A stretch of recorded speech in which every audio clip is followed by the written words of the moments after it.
বিসমিল্লাহির রহমানির রহিম। প্রিয় দিনী ভাই ও বোনেরা, আসসালামু আলাইকুম। একদিন এক এলাকায় মাইকিং করা হয় যে অমুক সময় অমুক স্থানে ইমাম সাহেব সবাইকে নিয়ে বৃষ্টির জন্য দোয়া করবেন, আপনারা সবাই যেন সেই সময় উপস্থিত হন। তো সেই দিন সবাই যখন দোয়া করার জন্য উপস্থিত হয়েছিলেন, সেখানে একটি ছোট্ট বাচ্চাও উপস্থিত হয়েছিল, কিন্তু তার হাতে ছাতি ছিল। সবাই প্রশ্ন করলো, তুমি ছাতি নিয়ে কেন এসেছো? এখন তো বৃষ্টি হচ্ছে না। তো তখন সেই বাচ্চাটি উত্তর দেয়, ইমাম সাহেব দোয়া করলে তো বৃষ্টি হবে, তখন আমার এই ছাতিটি দরকার হবে, তাই আমি ছাতি নিয়ে এসেছি। তো আসলে মূলত ওই বাচ্চাটির মতো একিন থাকতে হয়। যে কোনো আমলের প্রতি যদি আপনার একিন বিন্দুমাত্র কম থাকে, তাহলে সেক্ষেত্রে আমল কার্যকর হয় না। দাস্তেগ্যাব মূলত আল্লাহ পাক যে বিনা উসিলায় কোনো কিছু মানুষকে দিতে পারেন সেটিকেই বোঝায়। যেমন আল্লাহ পাক বাবা মা ছাড়া আদম আলাহিসাল্লামকে সৃষ্টি করেছেন, যেমন বাবা ছাড়া ঈসা আলাহিসাল্লামকে সৃষ্টি করেছেন। আবার আল্লাহ পাক পৃথিবীর একটি নিজাম রেখেছেন, যেখানে কিনা স্বামী স্ত্রী মিলিত হওয়ার মধ্যে দিয়ে সন্তান জন্ম হয়। কিন্তু আল্লাহ পাক সমস্ত বিষয়ের উপর কুদরত রাখেন। আল্লাহ পাক তার পাক কালামে বলেছেন, ইন্নাল্লাহা কুল্লি শাইইন কাদির, অর্থাৎ তিনি সমস্ত বিষয়ের উপর ক্ষমতাবান। তো আল্লাহ যদি কোনো বান্দাকে বিনা সাবাব কোনো উসিলা ছাড়া দান করতে চান, তাহলে সেটিও তিনি চাইলে করতে পারেন। কিন্তু প্রশ্ন হলো, কাকে তিনি দান করবেন? যে ব্যক্তি সত্যিকার অর্থে আল্লাহ ব্যতীত কোনো উপায় তার কাছে নেই, তাকেই আল্লাহ পাক এই ধরনের উসিলা ছাড়া দান করে থাকেন। যেমন আমি পূর্বের ভিডিওতে বলেছিলাম, মুসা আলাইহিস সালামের কওমকে আল্লাহ পাক 40 বছর মান্না সালোয়া খাবার খাইয়েছিলেন। তো আমাদের নবী হযরত মুহাম্মদ মুস্তাফা সাল্লাল্লাহু আলাইহি ওয়াসাল্লাম, তার সবথেকে প্রিয় হাবিব, ওনার উম্মতকে কেন আল্লাহ পাক বসিয়ে বসিয়ে খাওয়াচ্ছেন না? এর উত্তর হলো, আল্লাহ পাক তাদেরকে সেই অবস্থাতে অসহায় হিসেবে পেয়েছিলেন এবং তাদের কোনো উপায় ছিল না, তাই তাদেরকে সরাসরি আল্লাহর তরফ থেকে আল্লাহ খাইয়েছিলেন। আর আমাদের উপায় আছে, তাই আমাদেরকে আল্লাহ পাক ওসিলা তালাশ করতে বলেছেন। তো যে সমস্ত ভাই ও বোনেরা সম্পূর্ণরূপে নিরুপায়, হতাশ এবং যাদের আসলে বিপদের সময় উপকার করার মতো কেউ নেই, শুধুমাত্র তাদের জন্য এই আমলটি আমি দিচ্ছি। ইনশাল্লাহ সেই সমস্ত লোক এই আমল করলে অবশ্যই এই আমল দ্বারা উপকার পাবেন, কিন্তু শর্ত হলো তার ভিতরে ইয়কিন থাকতে হবে। আমি মাটি খুঁড়লে যেমন পানি পাবো, তা হয়তো 10 হাত নিচে গিয়ে হোক, 20 হাত নিচে গিয়ে হোক, অথবা 50 হাত নিচে গিয়ে হোক, কিন্তু আমি পানি অবশ্যই পাবো।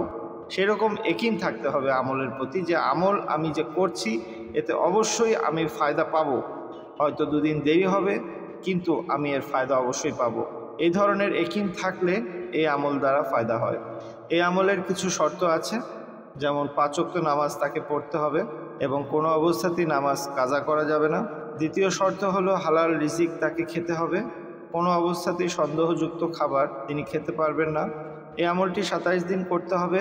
2টি সময়ে তাকে এই আমল করে যেতে হবে, ফজরের পর এবং এশার পর, এবং নামাজ সেরেই তাকে এই আমল শুরু করে দিতে হবে।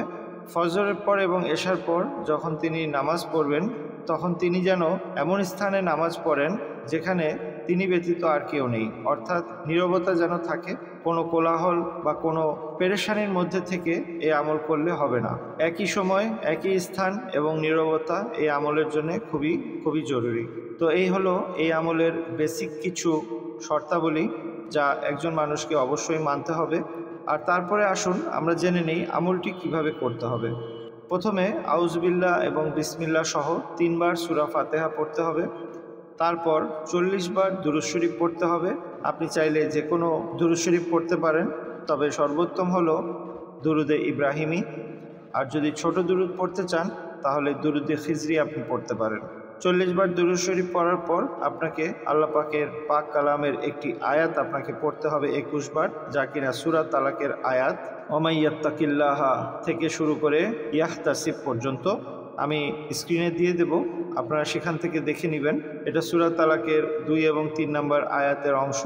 এই আয়াতটিকে আপনাদেরকে 21 বার পড়তে হবে এবং তারপর আপনাদেরকে আল্লাহ পাকের 4টি নাম, আল্লাহ পাকের বিশেষ গুণবাচক 4টি নাম পড়তে হবে 1200 বার।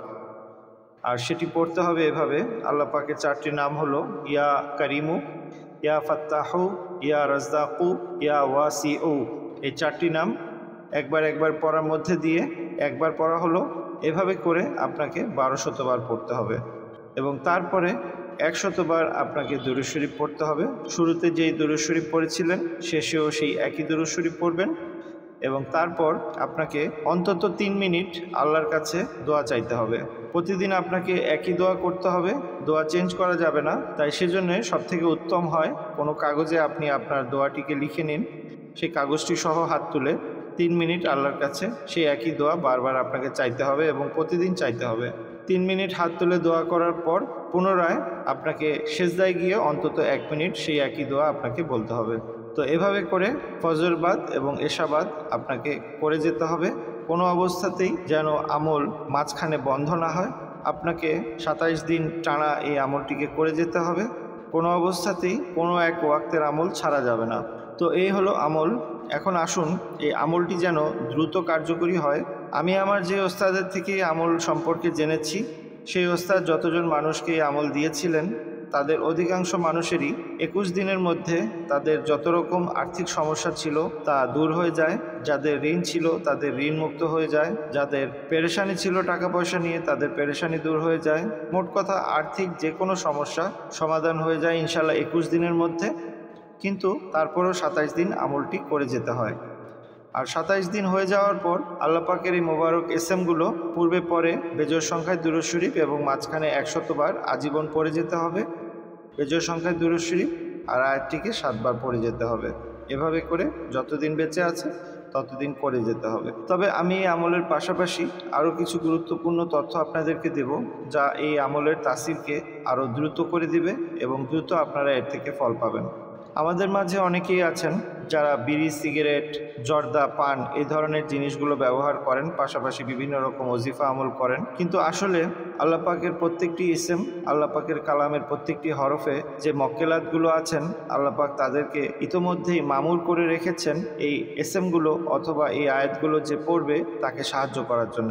কিন্তু যখন তারা এই আয়াত অথবা এই এসএম তেলাওয়াতকারীর আশেপাশে যায়, যে সমস্ত ভাই ও বোনেরা দুর্গন্ধযুক্ত জিনিস ব্যবহার করে থাকেন তাদের ধারে কাছে আসতে পারেন না।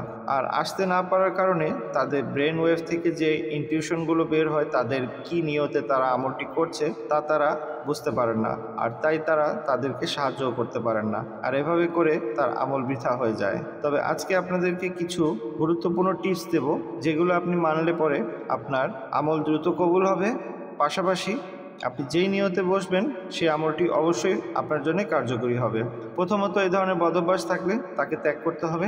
দ্বিতীয়ত, আপনাকে সুগন্ধিযুক্ত আতর ব্যবহার করতে হবে।